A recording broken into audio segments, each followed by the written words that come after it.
Si en marchant dans les rues de la vieille ville vous pensez avoir tout vu, vous avez tort. Une grande partie d'Édimbourg se trouve aussi sous terre. Dès sa fondation, la ville doit être protégée des attaques extérieures.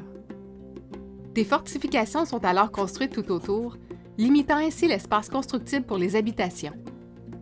Avec une population croissante, les citoyens doivent donc faire preuve d'ingéniosité afin de créer un maximum d'espace habitable. Naissent alors les tout premiers immeubles à étages vers la fin du 16e siècle. Au 17e siècle, Royal Mile est toujours l'artère principale d'Édimbourg avec d'autres rues en périphérie sur les pentes descendantes. On décide alors de surélever ces rues avoisinantes pour les mettre au même niveau que Royal Mile. Pour ce faire, on utilise les structures existantes comme fondation, en consolidant les murs enfouis profondément sous terre avec une partie de leur histoire. Entre les bâtiments s'alignant sur Royal Mile, on laisse d'étroites ruelles, que l'on appelle des closes, afin de pouvoir se rendre plus rapidement aux autres rues adjacentes. Ces closes donnent aussi accès à des entrées sur le côté des maisons, permettant la création d'appartements souterrains.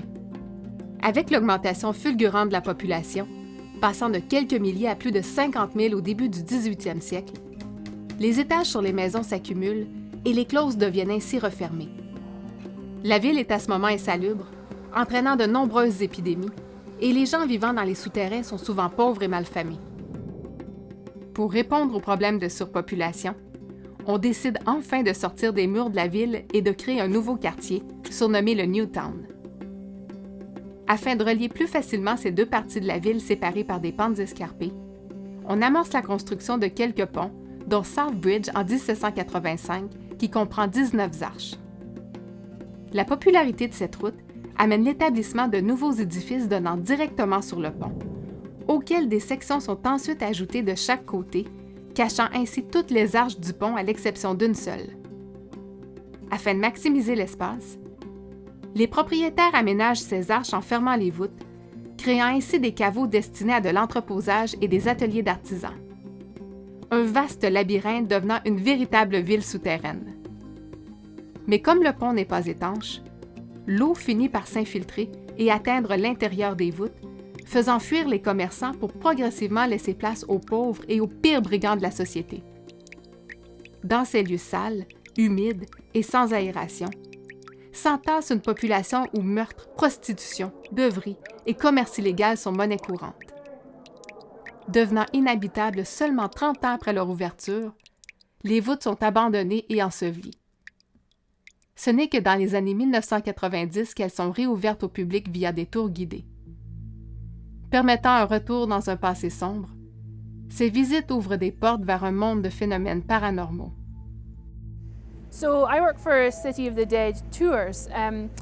We're a ghost tour company, but to enable us to tell ghost stories, we talk about history as well. So City of the Dead has two locations that we visit. We have a set of vaults in the underground city, which is a very famous historical and paranormal location in Scotland.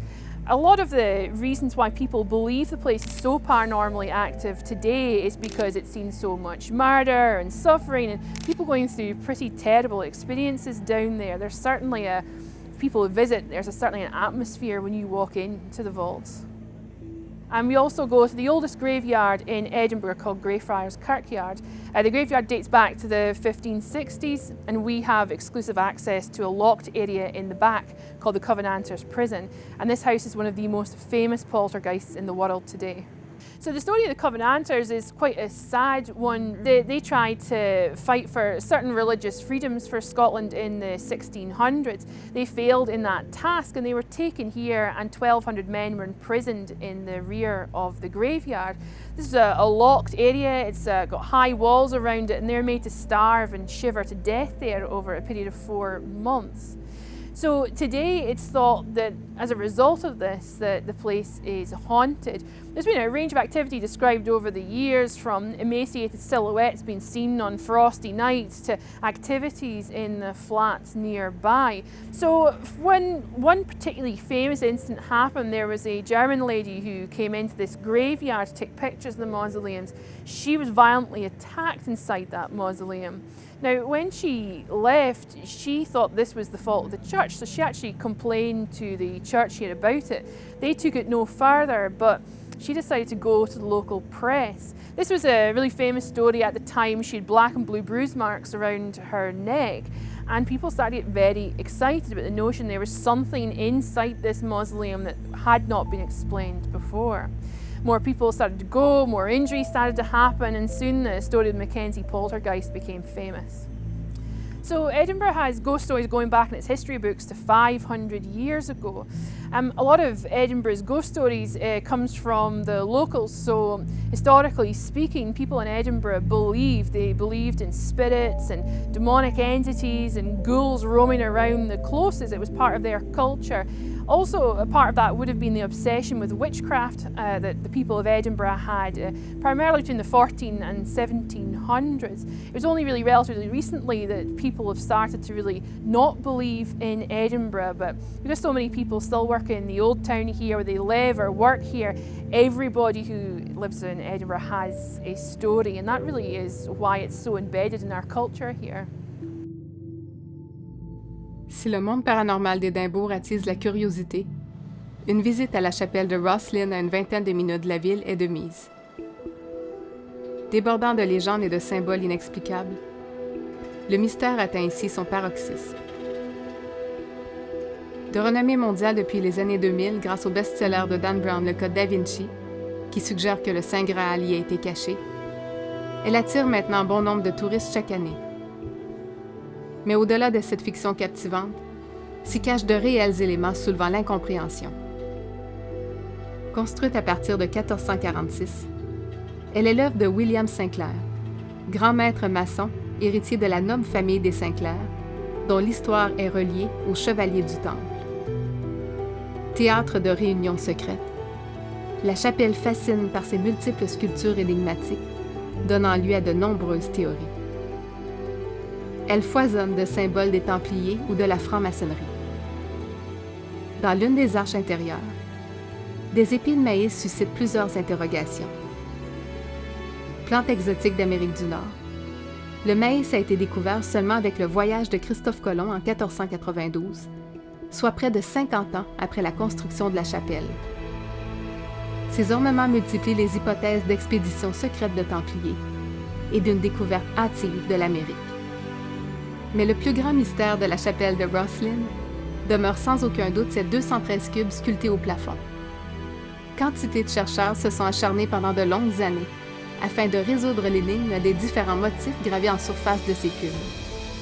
Ce n'est qu'en 2005 qu'un compositeur écossais, Stuart Mitchell, en est arrivé à une théorie après plus de 20 ans d'études. Le plafond de la chapelle ne représenterait nul autre qu'une partition musicale se lisant grâce aux différentes formes géométriques correspondant à des notes de musique. Cette déduction a été possible grâce à la cimatique.